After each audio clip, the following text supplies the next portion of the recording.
Hi అండి. నమస్తే. Welcome back to our channel. నేను మీ కామాక్షి. ఇవాళ మన ఛానల్‌లో ఓరియో కేక్‌ని ప్రిపేర్ చేసుకోబోతున్నామండి.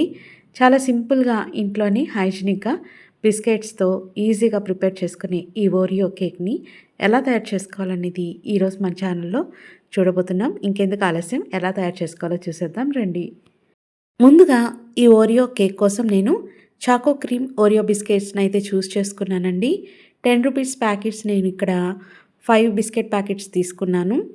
తీసుకున్న తర్వాత ఇందులో ఉన్న బిస్కెట్స్ మొత్తం కలెక్ట్ చేసేసుకుంటున్నాను.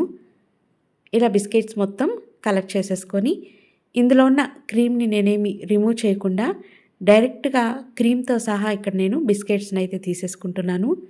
ఇప్పుడు ఒక మిక్సీ జార్ తీసుకొని ఈ బిస్కెట్స్ మొత్తము ఈ విధంగా తుంచుకొని యాడ్ చేసుకోవాలి. డైరెక్ట్‌గా బిస్కెట్స్‌ని ఇందులోకి యాడ్ చేయకూడదు. ఈ విధంగా తుంచుకొని వేసుకోవాలి. డైరెక్ట్‌గా వేసినట్లయితే ఇది చక్కగా గ్రైండ్ కాదు. అందుకని ఈ విధంగా తుంచుకొని అన్నిటిని యాడ్ చేసుకున్న తర్వాత ఇప్పుడు మూత పెట్టేసుకొని మెత్తగా పల్సిస్తూ గ్రైండ్ చేసుకోవాలి. ఇలా గ్రైండ్ చేసుకున్న పౌడర్‌ని గిన్నెలోకి యాడ్ చేసుకోవాలి. ఇలా మొత్తం పౌడర్‌ని యాడ్ చేసుకున్న తర్వాత ఇప్పుడు ఇందులోకి ఈనో పౌడర్‌ని యాడ్ చేసుకోవాలి. నేనైతే 1 ప్యాకెట్ వరకు ఈనో పౌడర్‌ని యూజ్ చేస్తున్నానండి. మనకి చిన్న ప్యాకెట్స్ దొరుకుతాయి కదా! అది 1 ప్యాకెట్ వరకు యూజ్ చేస్తున్నాను. మీ దగ్గర ఈనో లేదనుకోండి బేకింగ్ పౌడర్‌ని యూజ్ చేసుకోండి.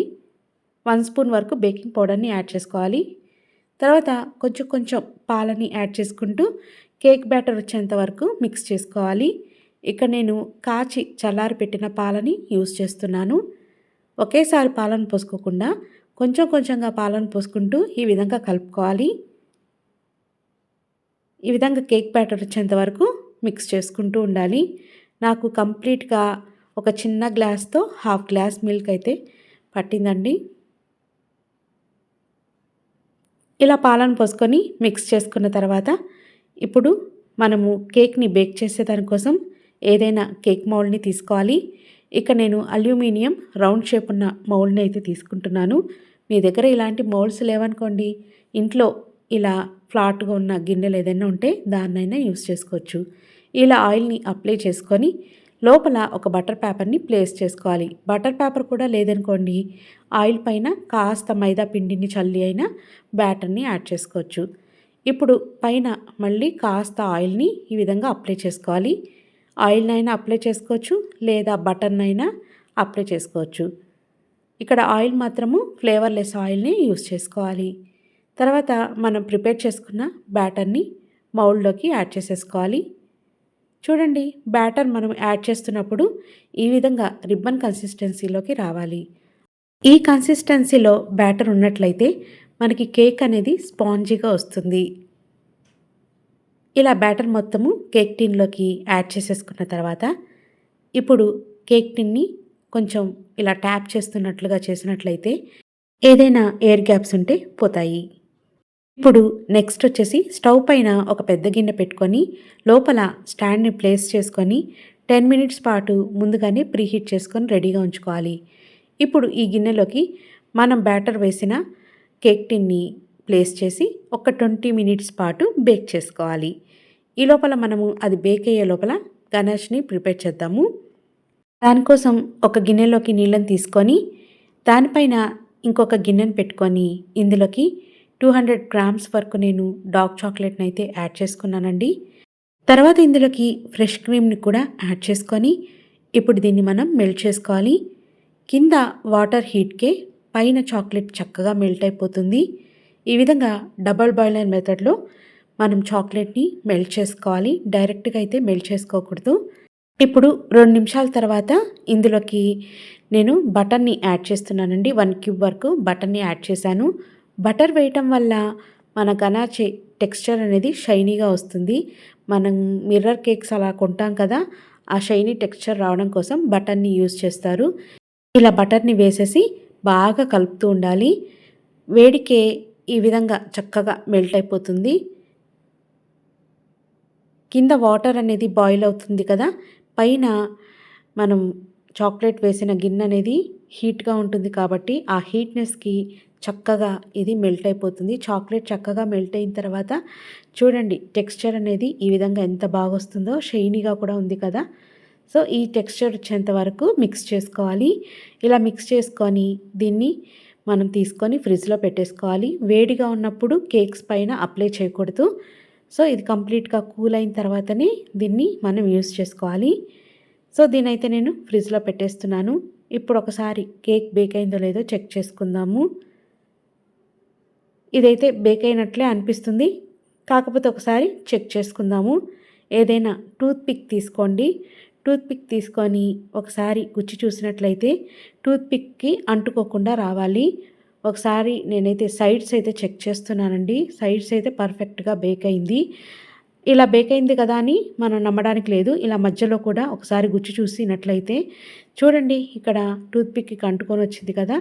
సో ఇంకా కేక్ అయితే పర్ఫెక్ట్గా బేక్ అవ్వలేదు. ఇంకొక 10 మినిట్స్ పాటు మూత పెట్టేసి ఉంచేద్దాము.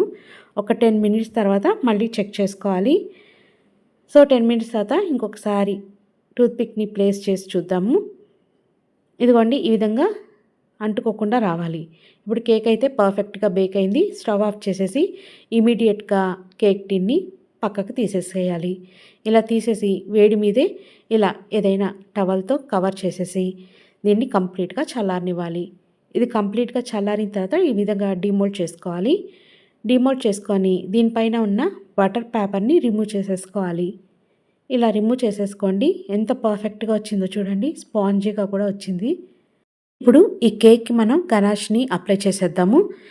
ఫ్రిడ్జ్లో నుంచి తీసుకొచ్చి గనాష్ని ఇప్పుడు కేక్ పైన ఈ విధంగా అప్లై చేసేసుకోవాలి. ఫస్ట్ నేను బాటమ్ పార్ట్ని ఈ విధంగా గనాష్తో కవర్ చేసేస్తున్నాను. ఇలా కాస్త గనాష్ వేసుకొని ఇలా అంతా స్ప్రెడ్ చేసేసేయండి. మొత్తం ఇదంతా స్ప్రెడ్ చేసేసుకున్న తర్వాత మళ్ళీ టర్న్ చేసేసుకొని పైన కేక్ మొత్తము గనాష్తో కవర్ చేసేసేయండి. ఇప్పుడు పైన ఉన్న కేక్ పార్ట్ని కూడా ఈ విధంగా గనాష్తో కవర్ చేసేసేయండి.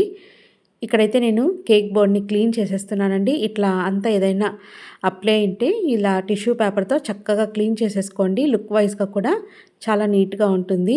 మీకు కేక్ చేసేటప్పుడు ఎట్లా అయినా ఉండనియండి, ఫైనల్గా లుక్ వైజ్ చూసేటప్పుడు ఇలా టిష్యూ పేపర్తో క్లీన్ చేసేసుకోండి, చక్కగా కనిపిస్తుంది.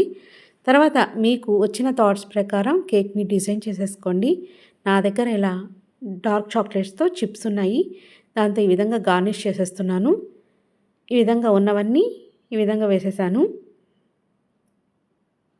ఇవన్నీ వేసిన తర్వాత ఇప్పుడు నేను ఓరియో కేక్ వెనిలా ఫ్లేవర్ తీసుకొని దాంట్లో ఉన్న క్రీమ్తో ఫ్లవర్స్గా రెడీ చేసి పెట్టుకున్నానండి.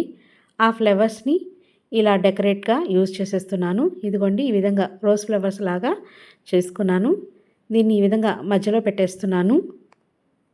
ఆ టైంకి మీకు ఏవైతే థాట్స్ వస్తాయో ఆ విధంగా డెకరేట్ చేసేసేయండి.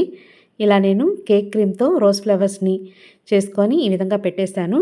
తర్వాత బిస్కెట్స్ ఉంటాయి కదా, ఓరియో బిస్కెట్స్ని ఈ విధంగా మధ్యలో డెకరేట్ చేసేస్తున్నాను. ఇలా బిస్కెట్స్ని ఈ విధంగా డెకరేట్ చేసేసుకోండి.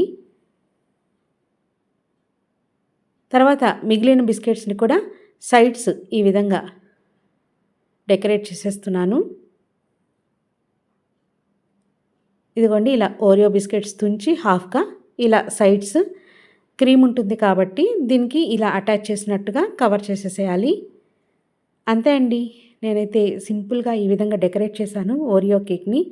సో మీకు వచ్చిన థాట్స్ ప్రకారం మీరు డెకరేట్ చేసేసేయండి. అండ్ ఫైనల్లీ దీన్ని ఒక్క 1 అవర్ పాటు ఫ్రిడ్జ్లో ఉంచి ఇలా సర్వ్ చేయండి. చాలా చాలా టేస్టీగా ఉంటుందండి. 100% సూపర్ రెసిపీ అని చెప్పొచ్చు. చాలా చాలా టేస్టీగా ఉంటుంది. తప్పకుండా ట్రై చేయండి. చాలా సింపుల్ కదా. ఇంట్లోనే ఈ విధంగా ఓరియో కేక్ని ప్రిపేర్ చేసి మీకు ఎలా వచ్చిందనేది నాకు ఫీడ్బ్యాక్ ఇవ్వండి. నచ్చితే కనుక తప్పకుండా లైక్ చేసి షేర్ చేయండి. మరిన్ని వీడియోస్ కోసం ఛానల్ని సబ్స్క్రైబ్ చేయడం మాత్రం మర్చిపోకండి. Thanks for watching.